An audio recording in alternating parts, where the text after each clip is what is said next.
Ukraine पर रूस के हमले के बाद पूरी दुनिया एक बार फिर दहल उठी है। चर्चाएं ये भी होने लगी है कि कहीं ये तीसरे विश्व युद्ध का आगाज तो नहीं है। बहरहाल इस पूरे घटनाक्रम में एक चेहरा जो सबसे ज्यादा सुर्खियों में रहा है वो है रूस के राष्ट्रपति व्लादिमीर पुतिन।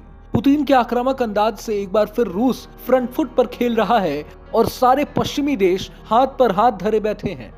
लेकिन रूस के राष्ट्रपति की जिंदगी इससे भी कहीं ज्यादा दिलचस्प है। तो आज की इस वीडियो में जानेंगे कि एक जासूस कैसे बना दुनिया के सुपर पावर्स में से एक, रूस का राष्ट्रपति। अक्टूबर 2015 में व्लादिमीर पुतिन ने कहा था कि लेनिनग्राड की सड़कों ने मुझे 50 साल पहले एक सबक दिया था, और वो ये कि अगर लड़ाई होनी ही है तो पहला मुक्का आपको मारना होगा। आज जिसे सेंट पीटर्सबर्ग के नाम से जाना जाता है, उसी लेनिनग्राड में 7 अक्टूबर 1952 को व्लादिमीर व्लादिमीरोविच पुतिन का जन्म हुआ था। पुतिन अपने माता पिता के तीसरे संतान थे और उनके 2 बड़े भाइयों की बचपन में ही बीमारी से मौत हो गई थी। बचपन में अक्सर पुतिन की बड़े लड़कों से लड़ाई होते रहती थी। यही वजह था कि पुतिन ने उन लड़कों से सामना करने के लिए जूडो सीखा था। पुतिन के दादा स्पिरिडोन पुतिन सोवियत नेता व्लादिमीर लेनिन और जोसेफ स्टालिन के पर्सनल कुक थे। पुतिन के पिता सोवियत नेवी में थे तो उनकी मां फैक्ट्री में काम किया करती थी। सितंबर 1960 से पुतिन ने अपने घर के पास के ही एक स्कूल से पढ़ाई शुरू की। बड़े होकर उन्होंने सेंट पीटर्सबर्ग स्टेट यूनिवर्सिटी से कानून की पढ़ाई की और 1975 में पुतिन ने सोवियत संघ की खुफिया एजेंसी केजीबी को ज्वाइन कर लिया। 1980 के दशक में उन्हें जर्मनी के ड्रेसडेन में एजेंट के तौर पर तैनात किया गया। ये विदेश में उनकी पहली तैनाती थी। करीब 16 सालों तक जासूस का काम करने के बाद पुतिन ने अपने पद से इस्तीफा दे दिया और राजनीति में आ गए। 1991 के आखिर में सोवियत संघ टूट गया। 25 दिसंबर 1991 को सोवियत संघ के राष्ट्रपति मिखाइल गोर्बाचोव ने अपने पद से इस्तीफा दे दिया और रूस के नए राष्ट्रपति बोरिस येल्त्सिन को सत्ता सौंप दी। उसी रात रूस के राष्ट्रपति भवन, जिसे क्रेमलिन कहा जाता है, वहां से सोवियत संघ का झंडा उतार दिया गया और रूसी झंडा फहरा दिया गया। अगले ही दिन औपचारिक रूप से सोवियत संघ को खत्म कर दिया गया। व्लादिमीर पुतिन रूस के नए राष्ट्रपति बोरिस येल्त्सिन के करीबी बन गए और राजनीति में अपनी जगह बनाते चले गए। 1999 में येल्त्सिन ने पुतिन को प्रधानमंत्री के तौर पर नियुक्त किया और 31 दिसंबर 1999 को येल्त्सिन ने राष्ट्रपति के पद से इस्तीफा दे दिया। उनके बाद पुतिन कार्यवाहक राष्ट्रपति बने और फिर 26 मार्च 2000 को पुतिन ने अपना पहला राष्ट्रपति चुनाव जीता।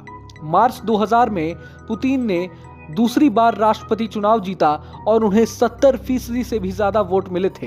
हालांकि 1993 का रूसी संविधान कहता था कोई भी रूसी व्यक्ति लगातार 2 कार्यकाल तक राष्ट्रपति नहीं बना रह सकता। लिहाजा 2008 में पुतिन को अपना पद छोड़ना पड़ गया। पुतिन ने दिमित्री मेदवेदेव को अपना उत्तराधिकारी घोषित किया और खुद प्रधानमंत्री बन गए। मेदवेदेव की सरकार में संविधान में संशोधन किए गए और तय किया गया कि राष्ट्रपति का कार्यकाल अब 4 साल की बजाय 6 साल का होगा।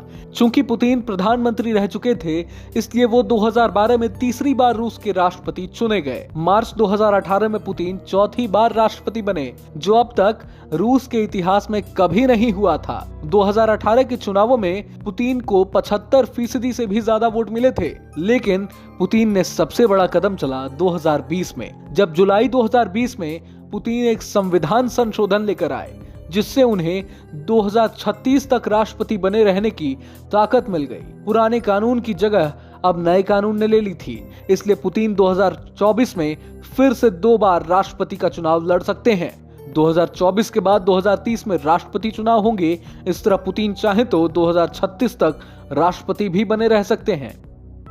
एक जासूस होने की वजह से पुतिन की पहचान ताकतवर नेता की है। मीडिया में उनकी कई तस्वीरें सामने आती रहती हैं जो उन्हें एक दमदार व्यक्ति बताती हैं। कभी उनकी जूडो लड़ते हुए तस्वीर सामने आती है तो कभी काला सागर में पनडुब्बी में सफर करते हुए। पुतिन ने अपने शासनकाल में विपक्ष और मीडिया पर कंट्रोल किया हुआ है। 1999 में भी जब येल्त्सिन ने उन्हें अपना उत्तराधिकारी घोषित किया था तो कई लोग इस फैसले के खिलाफ थे, लेकिन पुतिन को कोई नहीं रोक सका। 2008 में जब पुतिन ने राष्ट्रपति के पद से इस्तीफा दिया और दिमित्री मेदवेदेव को अपना उत्तराधिकारी घोषित किया, तब विपक्ष ने इस पर सवाल उठाए थे। आरोप लगा कि भले ही कुर्सी मेदवेदेव के पास होगी, लेकिन उसकी चाबी पुतिन के पास ही रहेगी। आज भले ही अमेरिका दुनिया का सुपर पावर है, लेकिन रूस ने भी अपना कदम इस ओर बढ़ा लिया है और ये भी संकेत दे दिए हैं कि वे किसी भी कीमत पर झुकेगा नहीं और जो भी उसके रास्ते में आएगा उसे उसका अंजाम भुगतना होगा। ऐसे ही और वीडियोस देखने के लिए सब्सक्राइब करें विजन को।